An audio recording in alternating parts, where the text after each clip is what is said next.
जिस तरीके से पार्टी औंधे मुँह गिरी या इतने कम सीटें पर पार्टी रह गई, वो कहीं न कहीं से उन्हें ध्यान देना चाहिए कि जो कार्यकर्ता जो उनके दरवाजे तक आते हैं वो लौट के वैसे ही ना जाएँ।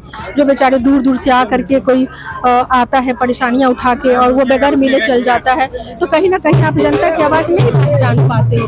तो वो जनता आपके जो कार्यकर्ता है उनकी तो सुनो, वो परिहार की जनता की माँग थी। वो रितु जायसवाल बागी नहीं हुई थी, वो परिहार की एक-एक जनता बागी हुई थी। तो आप क्यों नहीं समझ पा रहे हो? आपके सर्वेयर क्या कह रहे थे? और बात एक सीट की नहीं है कि मुझे नहीं मौका मिला तो ऐसा।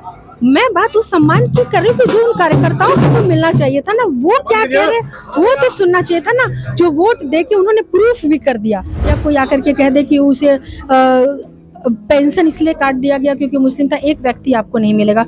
यहाँ पे कोई इस धारा उधारा की बात नहीं है। जो भारतीय जनता पार्टी है और प्रधानमंत्री जी की सोच है वो ये है कि सभी को मुख्य धारा से जोड़ा। नमस्कार, आप न्यूज़ फोनेशन देख रहे हैं। मैं हूँ आपके साथ वंदना। हमारे साथ बात करने के लिए है रितु जायसवाल, जिन्होंने अभी बीजेपी का दामन थामा है।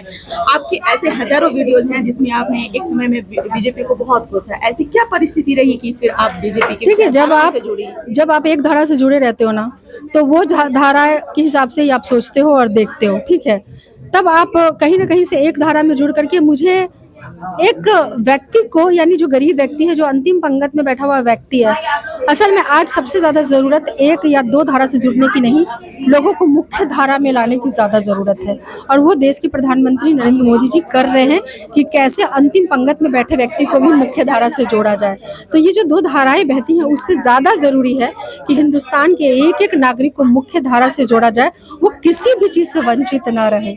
आज हिंदुस्तान ने, आज से नहीं, आप चाहे वैश्विक महामारी हो कोरोना के रूप में, या इतनी अस्थिर आपका रसिया यूक्रेन का युद्ध हो, या जिस तरीके से बाकी के वॉर चल रहे हैं, जो एक वैश्विक अस्थिरता जो है वो पूरे विश्व में मंडरा रही है, उसमें भी आज अगर हिंदुस्तान खड़ा है तो वो कहीं ना कहीं माननीय प्रधानमंत्री जी की देन है, ये मानना पड़ेगा। आज भी इन कठिन परिस्थितियों के बावजूद भी फॉरेन इन्वेस्टमेंट हो रहे हैं, चीज़ें हो रही हैं जो कि पॉजिटिव है।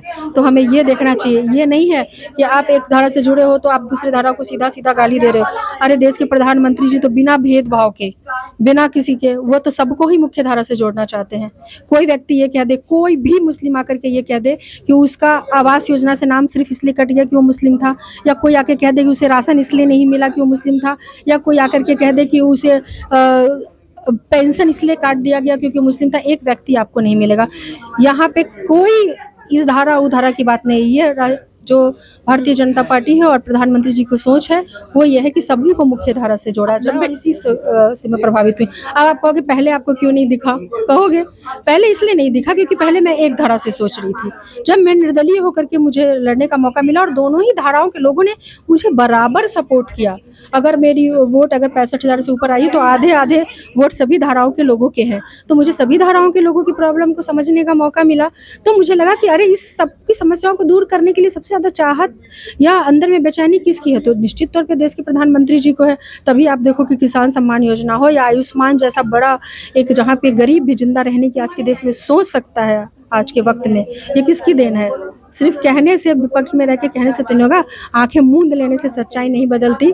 निर्दलीय रह के चुनाव लड़ने का मौका मैं बिहार की जनता को देना चाहती हूँ, धन्यवाद देना चाहती हूँ कि जहाँ मुझे सभी धाराओं को समझने का मौका मिला और मुझे लगा कि अरे ये क्या, ये तो सबको मुख्य धारा से जोड़ने की चाहत तो देश के प्रधानमंत्री की हो तो क्यों न जुड़े। देश के प्रधानमंत्री से यादव क्यों न जुड़े? लंबे समय से जुड़ी रही है, क्या कारण रहा होगा? कुछ ऐसी बातें तो जरूर हुई होंगी जो मैं बस ये कहना चाहती हूँ कि देखिए अभी जो पार्टी की स्थिति हुई, जिस तरीके से पार्टी औंधे मुँह गिरी या इतने कम सीटें पर पार्टी रह गई, वो कहीं ना कहीं से उन्हें ध्यान देना चाहिए कि जो कार्यकर्ता जो उनके दरवाजे तक आते हैं वो लौट के वैसे ही ना जाएं।